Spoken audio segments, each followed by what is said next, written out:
Assalamualaikum warahmatullahi wabarakatuh. Hai teman-teman PPG dalam jabatan kategori 2. Apa kabar kalian? Semoga kabar kalian baik-baik saja ya. Tetap sehat dan tetap semangat. Perkenalkan, saya Agus Sampurna, LPTK Universitas Negeri Surabaya. Program studi yang saya ambil adalah pendidikan luar biasa. Baik, langsung saja. Untuk tugas LK31 dalam penyusunan best practice atau praktik baik, yang saya angkat adalah media herbarium dengan kategori mata pelajaran IPAS. Lokasi yang saya ambil adalah SLB Negeri Purbalingga, Provinsi Jawa Tengah. Ruang lingkup pendidikan sekolah luar biasa. Tujuan yang akan dicapai: kemampuan peserta didik dalam mengidentifikasi bagian-bagian dari tumbuhan melalui media herbarium daun. Penulis saya sendiri, Agus Sampurna. Tanggal praktek 23 November 2022. Dalam penyusunan best practice, kita harus melalui kondisi yang menjadi latar belakang masalah. Dasarnya adalah praktek ini penting dibagikan karena peserta didik hambatan penglihatan harus dikenalkan dengan lingkungan sekitar, terutama mengenal bagian-bagian dari tumbuhan melalui indera yang masih berfungsi. Selain itu, pemilihan media konkret atau asli sangat membantu pemahaman konsep mereka. Pemilihan media yang tepat, yaitu media daun yang telah di herbarium, sangat cocok dipilih untuk keterampilan dan wawasan peserta didik hambatan penglihatan. Yang kedua, media herbarium atau cara mengherbarium adalah sebagai wawasan dan keterampilan peserta didik hambatan penglihatan. Yang ketiga, media tumbuhan yaitu daun yang telah di herbarium berguna bagi pembelajaran peserta didik dengan hambatan penglihatan, karena kedepannya jika telah mengenal atau menguasai cara mengherbarium, maka media yang bisa di herbarium bisa dijadikan sebagai alat belajar yang konkret. Bahwasanya selain itu, media yang bisa di herbarium sangat banyak sekali, seperti unggas, ikan, dan yang lainnya. Next, apa sih peran saya dan tanggung jawab saya dalam praktek ini? Yang pertama, sebagai guru yang berperan aktif dalam keberhasilan peserta didik. Yang kedua, sebagai fasilitator untuk memperlancar program atau kegiatan, sehingga jalannya pembelajaran atau kegiatan dapat berjalan dengan baik. Kemudian selain itu, mengurangi segala hambatan atau meminimalisasi hambatan. Eits, hampir lupa. Kelas yang saya ampuh, kelas 4A. A itu simbol anak dengan hambatan penglihatan ya. Kalau B, anak dengan hambatan pendengaran. Begitu ya kawan-kawan ya.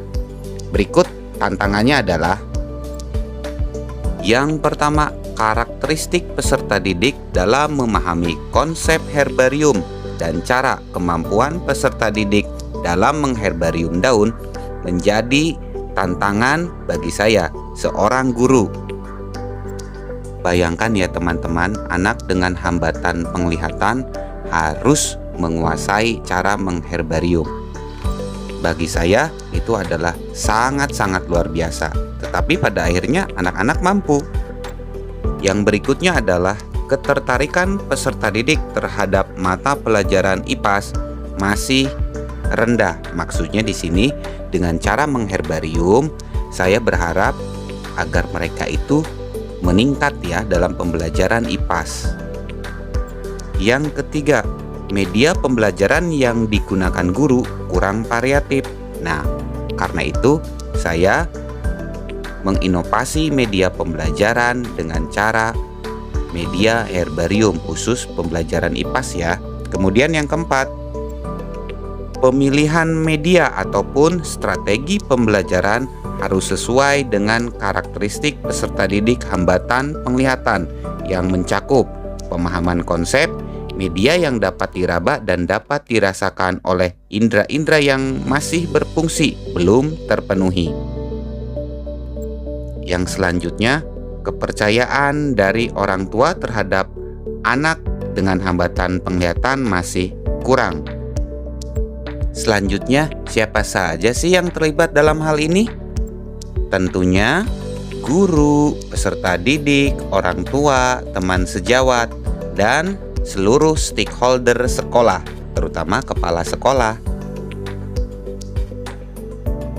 Oke, langkah berikutnya adalah strategi yang digunakan untuk mencapai tujuan tersebut, yaitu di sini saya menuangkan model pembelajaran menggunakan problem based learning dengan alur atau sintaks sebagai berikut. Kalian pasti tahu ya sintaks-sintaks dari setiap model pembelajaran. Tak usah saya jelaskan biar kalian belajar. Lebih baik saya ganti dengan yel-yel. PPG Daljab 2022, kita bisa, kita kuat. Tuh deh, tepuk tangan dulu dong. Nah, kemudian yang B, menggunakan metode pengalaman penginderaan dan metode self activity. Kemudian yang C, guru menggunakan media pembelajaran berbasis herbarium atau yang berbasis ilmiah untuk mengenalkan bagian-bagian dari tumbuhan. Yang D, pemberian reward.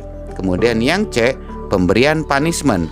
Nah, diingat ya kawan-kawan, punishment itu kira-kira perlu atau tidak ya? Walaupun itu dengan jalinan kasih sayang. Ingat, punishment itu tidak berbentuk sentilan ataupun seperti apa, tapi bisa juga berbentuk tantangan. Next, proses dan orang tua yang terlibat. Yang pertama, tahap persiapan yang dilakukan oleh guru. 1. Merancang model ajar. Ya, ingat, itu harus kita rancang dan seluruh perangkat yang disesuaikan dengan tujuan dan karakteristik peserta didik dengan hambatan penglihatan. Selain itu, harus diperhatikan hasil asesmen peserta didik. Yang kedua, merancang pembuatan video pembelajaran. Nah, ini TPEC namanya. Kemudian selanjutnya, proses pengeditan video pembelajaran. Kemudian selanjutnya, yang keempat, merancang pembelajaran dengan metode yang tepat. Yang kelima, mempersiapkan sarana dan prasarana seperti ruang kelas yang nyaman, kondusif. Kemudian kalau perlu, kira-kira tipe kalian membutuhkan apa? Laptop, smartphone, atau pengeras suara atau audio, atau yang lainnya. Kemudian alat tulis, kalian bisa cantumkan. Terus media herbarium dan LKPD. Kalian pasti sudah tahu ya, tidak usah saya jelaskan.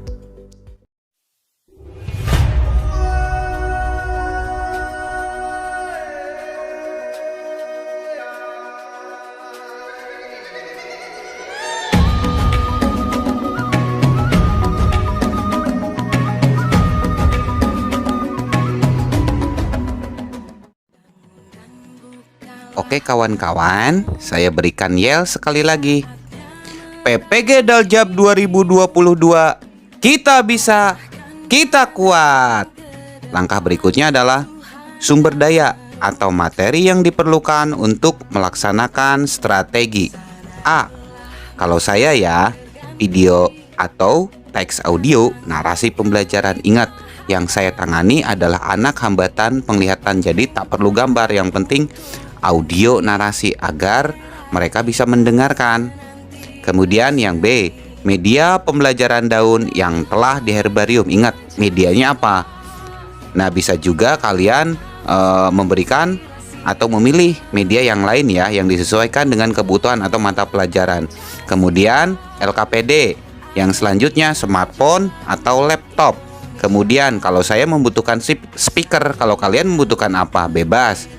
Nah, selanjutnya dampak dari aksi yang dilakukan. Tentu saja kita memiliki dampak ya, yang setelah kita lakukan, apa yang telah kita lakukan pasti memiliki dampak. Nah, di sini saya cantumkan dampaknya ialah pembelajaran yang aktif, kreatif, inovatif, dan guru sebagai fasilitator sangat merubah kemampuan peserta didik serta suasana belajar peserta didik.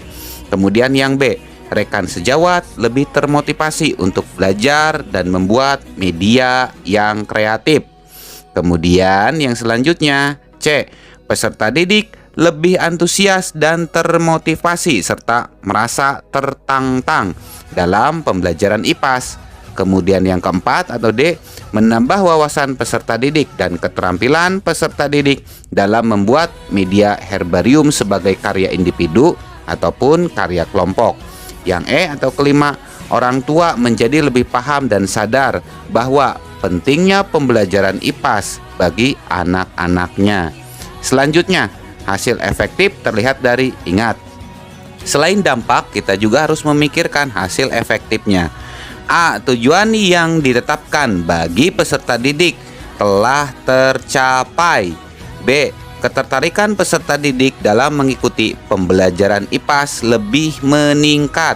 Yang C, kegiatan pembelajaran sangat ilmiah dan menyenangkan.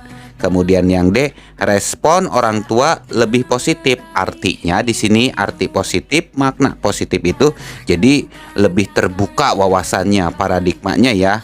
Kemudian respon orang lain terkait dengan strategi yang dilakukan. A, respon positif dari teman sejawat dan orang tua peserta didik yang tadi saya sampaikan.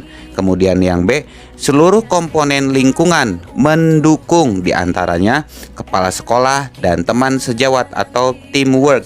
Kemudian yang C, guru lebih kreatif, inovatif, dan ilmiah serta menciptakan hal-hal yang baru terkait pembelajaran maupun pembuatan media. Di sini kalian sudah paham ya betapa penting media atau alat peraga ya. Jadi kita tidak boleh sembarangan memilih media. Nah, seharusnya kita sebagai guru bisa menciptakan hal-hal yang baru ya. Harus diusahakan. Ingat, harus diusahakan kita bisa menciptakan media-media yang baru. Nah, selanjutnya faktor keberhasilan dan faktor ketidakberhasilan. Ya, ingat, harus dicantumkan faktor keberhasilannya apa dan ketidakberhasilannya apa. Kalau berhasil ya sudah, pilih saja satu. Nah, kalau saya di sini mencantumkan faktor keberhasilannya karena A, media yang digunakan tepat atau sesuai dengan karakteristik peserta didik hambatan penglihatan. Yang B, pemberian reward dan stimulus kepada peserta didik untuk berkompetisi sangatlah tepat. Kemudian C, guru kreatif dalam membuat media herbarium daun. Kemudian yang D, respon positif peserta didik, yaitu sangat antusias karena mendapatkan wawasan dan keterampilan baru dengan cara mengherbarium daun. Kemudian yang E, respon positif dari orang tua, sebab hubungan relasi antara guru dan wali murid berjalan dengan baik atau meningkat. Kemudian yang F, kondisi pembelajaran yang ilmiah dan menyenangkan, sehingga pembelajaran dengan kondisi apapun peserta didik selalu bersemangat. Nah, diingat ya kawan, kalau peserta didik juga selalu bersemangat, tentu kalian pun harus lebih semangat ya. Nah, kawan-kawan, sampailah kita pada tahap kesimpulan. Di sini kita harus mencantumkan ya kesimpulan pembelajaran dan keseluruhan proses best practice kita menggunakan metode STAR, STAR. Yang pertama, media yang tepat menghasilkan pembelajaran yang berdampak. Yang B, guru termotivasi untuk mengikuti pelatihan PPG dalam jabatan ataupun pelatihan guru yang bersifat berkelanjutan. Yang C, guru lebih tertantang untuk membuat media pembelajaran yang sesuai dengan karakteristik peserta didik hambatan penglihatan. Kemudian yang D, peserta didik menjadi tertarik dengan pembelajaran IPAS. Kemudian yang E, orang tua lebih memperhatikan anaknya serta kerjasama yang meningkat antara guru dan orang tua peserta didik. Kemudian yang F, rekan sejawat terpengaruh dengan hal positif yang telah dilakukan oleh mahasiswa PPG, khususnya saya, seperti membuat media pembelajaran yang kreatif, inovatif, menyenangkan, dan ilmiah. Nah, disinilah akhir dari best practice saya.